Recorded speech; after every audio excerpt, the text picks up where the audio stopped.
Hello friends, very good morning. আবারও চলে আসলাম নতুন একটা ব্লগ নিয়ে তোমাদের সাথে। তো দেখো, আমার রিং লাইটের অবস্থা দুর্দশা হয়ে গেছে এবং স্ট্যান্ডেরও অবস্থা খুবই বাজে। তো আমি এখন গরমে কিছু ভালো লাগছে না, ওই জন্য সকালবেলা উঠে একটু ফ্রেশ হয়ে নিয়েছি, হয়ে একটু রেস্ট করছি। কিছুই ভালো লাগছে না, শরীরটা আজকে ম্যাচ করছে, জানি না কেন, মানে খুবই বিচ্ছিরি লাগছে। যাই হোক, বসে থাকলে তো চলবে না, রান্না করে তো যেতেই হবে। সংসারে যখন ঢুকেই পড়েছি দায়িত্বে, তখন তো টুকিটাকি কাজ করতেই হবে আমাকে। আর যেহেতু রান্নাবান্নার সম্পূর্ণ দায়িত্বই আমার, রান্নাবান্না সব কিছু আমিই করি, মা এখন আর করে না। তো চলো, তো ভাবলাম আজকে কী করব, নিরামিষ দিন, তো পোলাও করব। ওই জন্য পোলাওর জন্য চালটাকে ধুয়ে পরিষ্কার করে নিয়েছি। তো কাজু কিশমিশ ধুয়ে জলে ভিজিয়ে রেখেছি, আর এদিকে আলু কেটে নিয়েছি। আর তোমার দাদাভাই একদমই ঘি পছন্দ করে না, সেটার জন্য লুকিয়ে আজকে ঘি কিনে নিয়ে এসেছি সামনের দোকান থেকে। তো পোলাওর জন্য আমি একদম চালটাকে শুকনো করে নিয়েছি, তার মধ্যে এবার সব ম্যারিনেট করে নেব। ঘি, তারপরে হলুদ, হালকা কালারটার জন্য লবণ, আর ওদিকে আদা বাটা, একটু গরম মশলার গুঁড়ো। তো দেখো, তোমার দাদাভাই এখন উপরে এক্সারসাইজ করছে, যার কারণে আমি তাড়াতাড়ি করে ঘিটা দিয়ে অল্প একটু ঘি দিয়ে দিয়েছি, আর গোটা গরম মশলা ফোড়ন দিয়ে নিচ্ছি। আর তারপরে এটা দিয়ে ফ্রাই করে নেব চালটাকে দিয়ে। তার মধ্যে দেখো কাজু কিশমিশ, ঘরে তেজপাতাও ছিল না ঘরে, যার কারণে তেজপাতা দিতে পারিনি, তো দিয়ে দিয়েছি। তো এখন ঘড়ির কাঁটায় বাজে সকাল 9:30। তো নিরামিষ দিনটা একটা খুব ভালো লাগে, কারণ নিরামিষ দিনে রান্নাবান্না খুব তাড়াতাড়ি হয়ে যায়।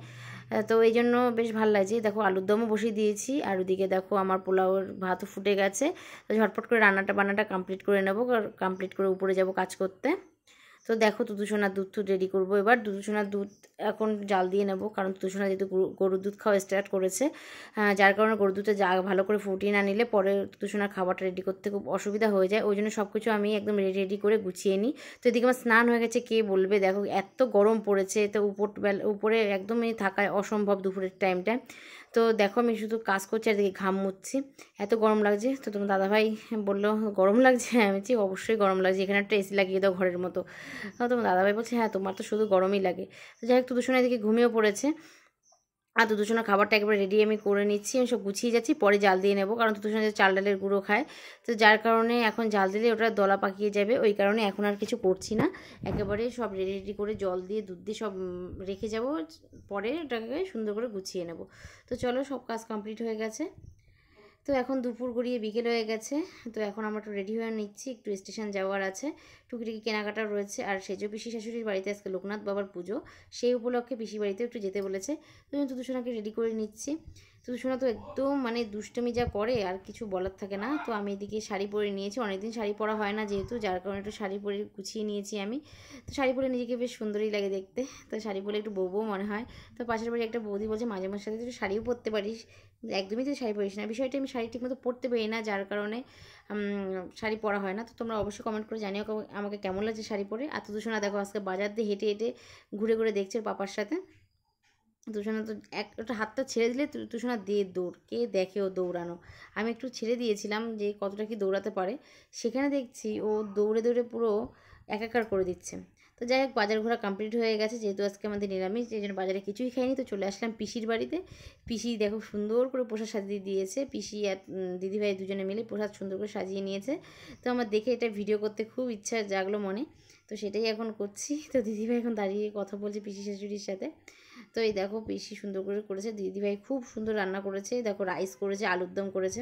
যেহেতু আমার বিকেলে বাড়ি ছিলাম না, যার কারণে জানতেও পারিনি মা বাবা কখন এসছে। এসে এখান থেকে ফোন করেছে যে আমরা তোদের বাড়িতে এসেছি। তো বাবা মা হঠাৎ করে সারপ্রাইজ দিয়েছে, অন্য সময় আমি সারপ্রাইজ দিয়ে দিই, আজকে উল্টে তারাই দিয়ে দিয়েছে আমাদেরকে। তো দেখো, মেয়ের বাড়ি এসছে বলে কত কিছু নিয়ে এসছে নাতির জন্য, প্লাস আমাদের সবার জন্য নিয়ে এসছে। তো আমি এখন সেটাই বসে গেছি গুছাতে। তো গরমে একদমই ভালো লাগছে না, পুরো স্নান করে গেছি, গরমে এত ঘামছি আমি।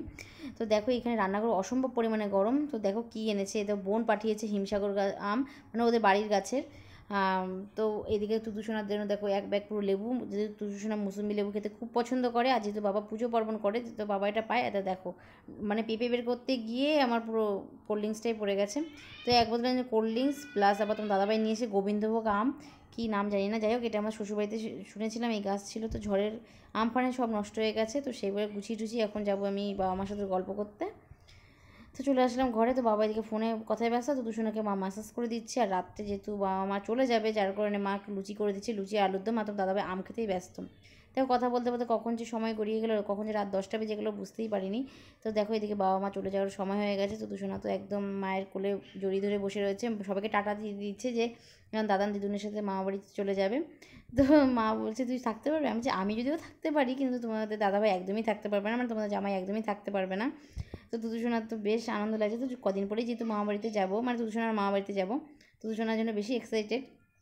আর মারও খুব কষ্ট হচ্ছে দুদুসোনাকে ছেড়ে যেতে, যেহেতু বাবার কালকে কাজ রয়েছে, যার কারণে মার বাধ্য হয়ে চলে যেতে হচ্ছে। মা বলেছে ষষ্ঠীর পরে এসে আবার একসময় এসে ঘুরে যাবে, 2-3 দিন থেকে যাবে। কারণ যেহেতু দুদুসোনা এখন বড় হচ্ছে, দুদুসোনার জন্যই এখন সব কিছু। এখন আমরা তো কিছুই নাই, এখন আমরা সব ঢেউটিন।